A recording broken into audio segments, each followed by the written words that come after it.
Did you know that I'm a public speaker? Just saying that out loud kind of cracks me up. If you had asked me when I started my job if I thought that public speaking was going to be in any aspect of my business, I would have laughed at you. But the truth is that I have a lot to say.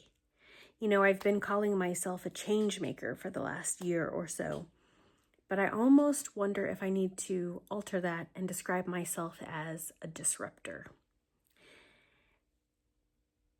And what I mean by that is essentially, I've been fighting for more than 30 years to change my industry from the inside out, working for someone else, trying to make a difference. And I'm sure that I have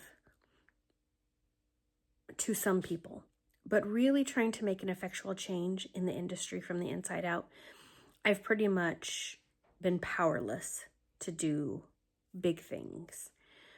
And one of the motivators to starting my own business has been, I want to be a change maker. I want to bring effectual change to the lives of people who are in elderhood in whatever way and whatever that looks like. But I want to tell you a story about something that recently happened to me in regard to public speaking and how essentially I've been a disruptor or a change maker at the very least. Now, before I tell you the story, I want to let you know that I have permission to tell the story and I have permission to use for the first name of the person who this story is about. He is a lovely gentleman, so kind and so sweet, and his name is Ted. So recently I found myself speaking to a civic group, mostly of retirement age folks, elderhood folks, my demographic. And I gave a presentation on like the top 4 things that you can do to set yourself up for success. Gave the presentation, it went over very well. It was very well received. I had fabulous feedback at the end of it.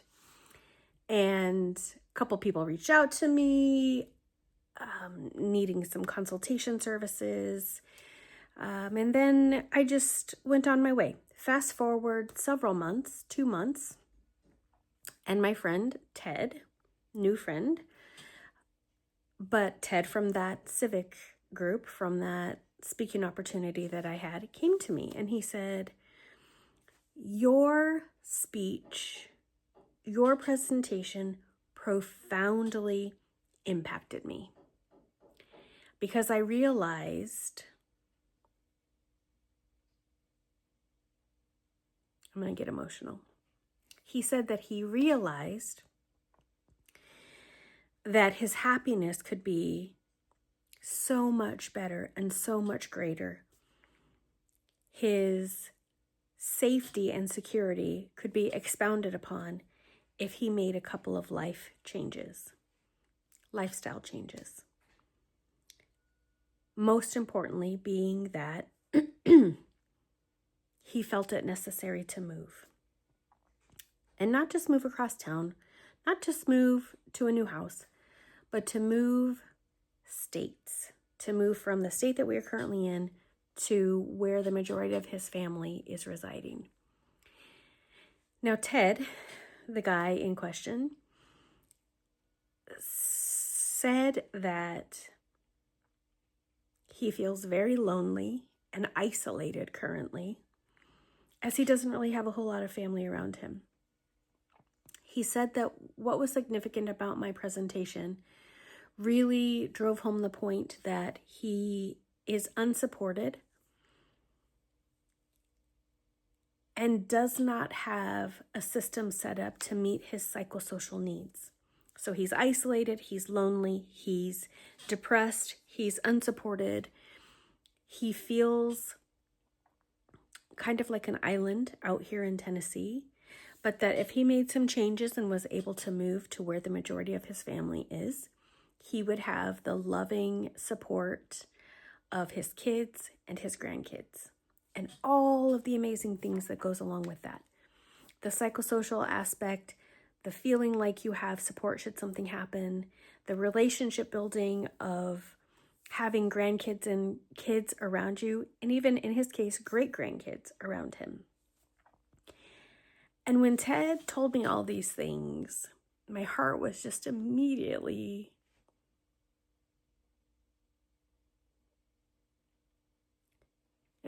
just full of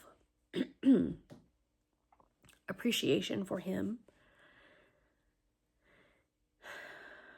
and hope for him, because I don't want to see anyone lonely and isolated and depressed and unsupported. I want to see Ted have a long and happy, healthy life in his own home for as long as possible, not in a nursing home or assisted living situation. So him telling me this, that he has decided to make this move and to make this change,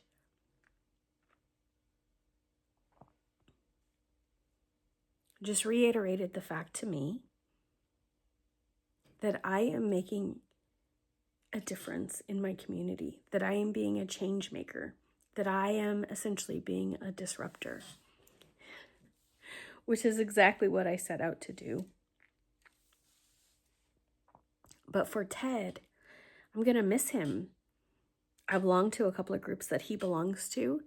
And while it saddens me to think that I'm not going to have him in some of the circles that I navigate in myself, I feel like Ted is moving on to a situation where he's going to have the support and the structure that he needs to live a longer and healthier and happier life.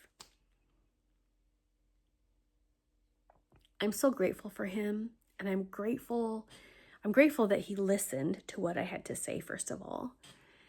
But I'm really grateful for him for having shared his story with me.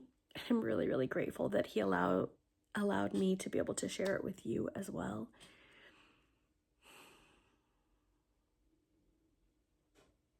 Because this is why I do what I do. The motivation, the thing that pushes me on to do what I do. Ted, thank you so much. I'm going to miss you. You have no idea what you have meant in my life.